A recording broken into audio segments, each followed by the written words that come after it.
Hello, good morning everyone! Kumusta po kayo? Welcome to my YouTube channel. Ngayong umaga gagawa tayo ng cooking tutorial video, but this is a basic. So, bago ang lahat, ako po ay humihingi ng konting tulong sa inyo. Subscribe kahit isang like lang. Share kung okay lang sa inyo na ma-share nyo sa mga kaibigan nyo kasi para na rin matuto sila kung paano yung mga basic na mga ginagawa sa kusina. Doon sa mga mahihilig magluto-luto. Okay? So, gusto nyo bang kumain pero wala na kayong pera? Namang problema kayo? Pero mayroon kayong mga leftover sa refrigerator? So, gagawin natin yung masarap. Ituturo ko sa inyo. Let's go! Eto na. Okay. Yan. So, olive oil. Pero pwede kayong gumamit kahit anong oil. Pero para sa akin, preferred ko yung olive oil. Okay?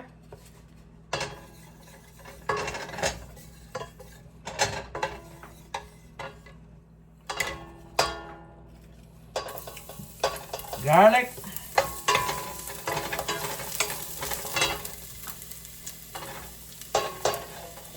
Of course, onion. Damihan natin ng onion. Kasi masarap yung may onion. Ayan.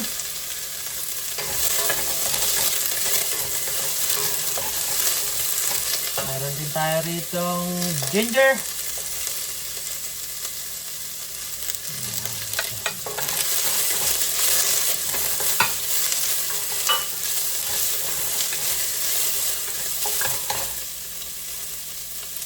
Sunod natin yung organic na red rice natin.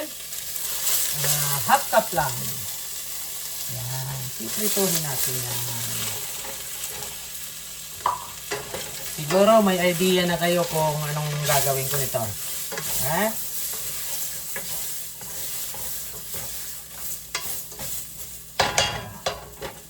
Ilib natin ng konti. Amoy pa lang. Ulam na. Lagyan na ng tubig.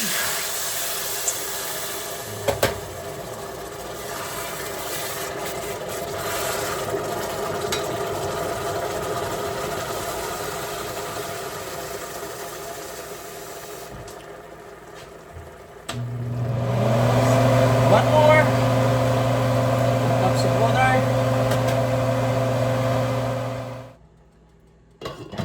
Coveran natin. Alright. Woohoo! Tanggalin na exhaust. Sorry about the noise.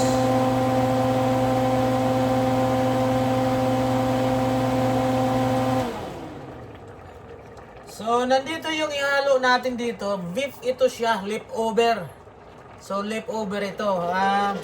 Templado na ito siya. Okay?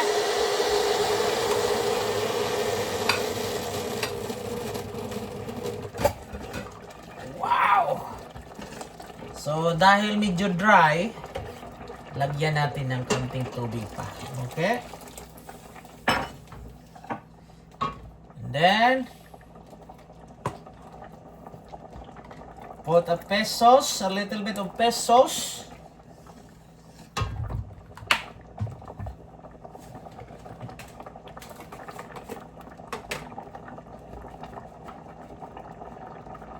Black pepper. Sa powder.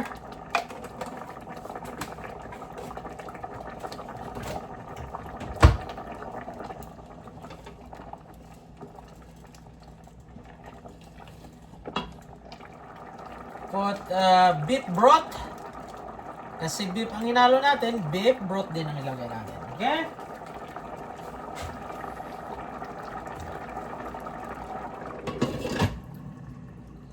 Of course, the Filipino secret, magic sarap. A little bit of salt. Just a little.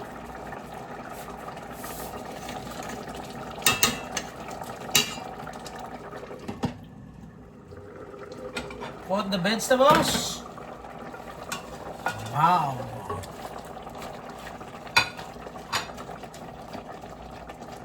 Just for like 1 or 2 minutes. Okay. Now, ready na yung pagkain natin. Wow.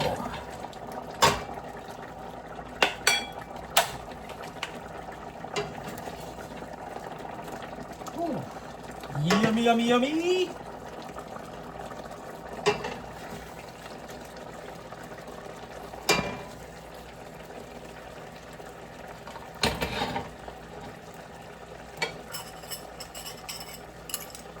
Put the spring onion on top.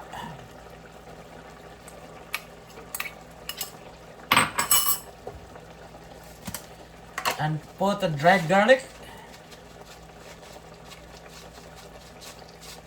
Nasa inyo na yan kung ano karaming dried garlic ang ilalagay nyo.